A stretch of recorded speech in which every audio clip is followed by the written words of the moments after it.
Assalamualaikum warahmatullahi wabarakatuh.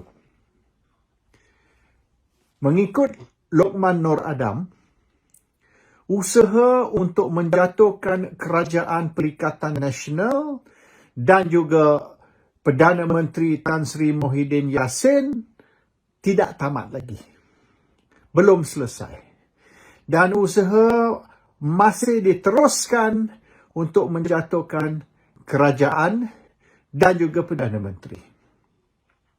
Dan ini akan diteruskan pada bulan Mac tahun depan, semasa Parlimen bersidang semula. Mengikut Setiausaha Agung PKR, Saifuddin Nasution, beliau juga berkata, usaha untuk menjatuhkan Tan Sri Muhyiddin Yassin dan juga Kerajaan Perikatan Nasional akan diteruskan. Dan beliau kata memang ada majoriti, cukup majoriti untuk nak menjatuhkan kerajaan. Walaupun semasa pengundian bajet 2021 ataupun belanjawan 2021 gagal untuk disabotaj dan lebih kurang 29 pengundian termasuk pengundian terakhir semuanya berjaya.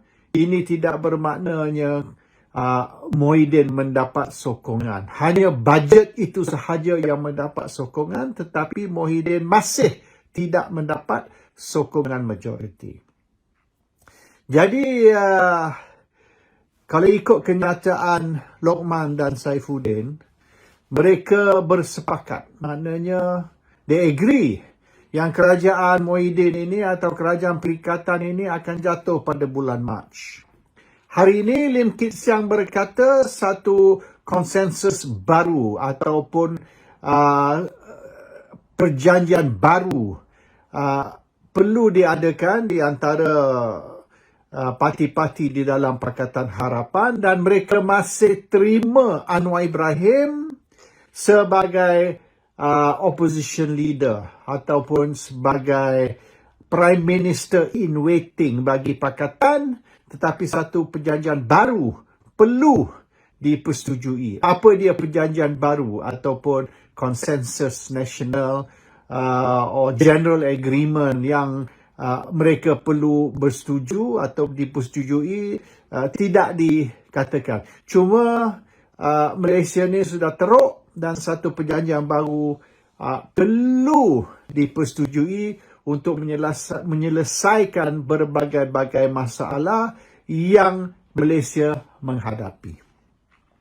Tetapi itu hanya cakap politik sebab hanya slogan dan mereka tidak tidak nyata, tidak beritahu dengan terang apa dia perjanjian tersebut dan melibatkan apa dan sebagainya.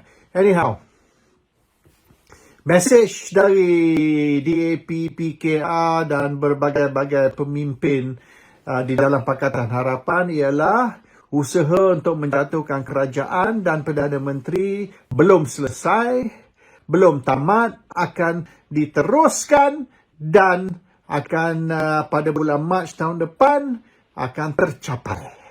Bermaknanya kerajaan jatuh, Muhyiddin jatuh pada bulan Mac tahun depan 2021.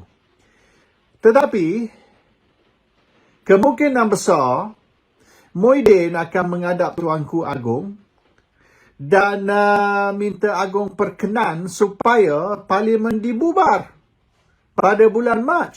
Ini bermaknanya Parlimen tidak akan bersidang pada bulan Mac tahun depan, tetapi Parlimen akan dibubar.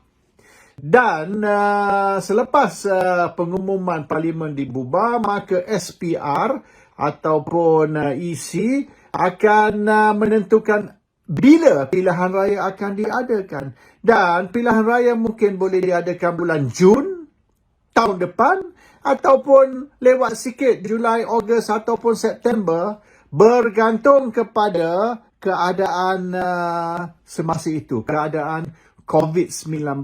Adakah selamat atau tak selamat untuk mengadakan pilihan raya umum yang ke-15? Dan tidak semesti pilihan raya mesti diadakan bulan April ataupun Mei. Jun pun boleh, sampai September pun boleh. Kalau sekiranya keadaan tidak membenarkan pilihan raya diadakan, maka boleh delay sikit hingga ke ujung tahun. So, usaha untuk menjatuhkan kerajaan dan menjatuhkan Muhyiddin melalui backdoor vote of no confidence ataupun undi tidak percaya di dalam parlimen, baik front door atau backdoor, tidak timbul. Sebab mungkin parlimen pun tidak akan bersidang pada bulan Mac. Apa yang akan berlaku, parlimen akan dibubar dan akan terserah kepada SPR untuk menentukan bila pilihan raya diadakan, dan SPR akan berunding dengan Kementerian Kesihatan untuk nak cari satu tarikh yang sesuai di mana tidak bahaya untuk pilihan raya diadakan.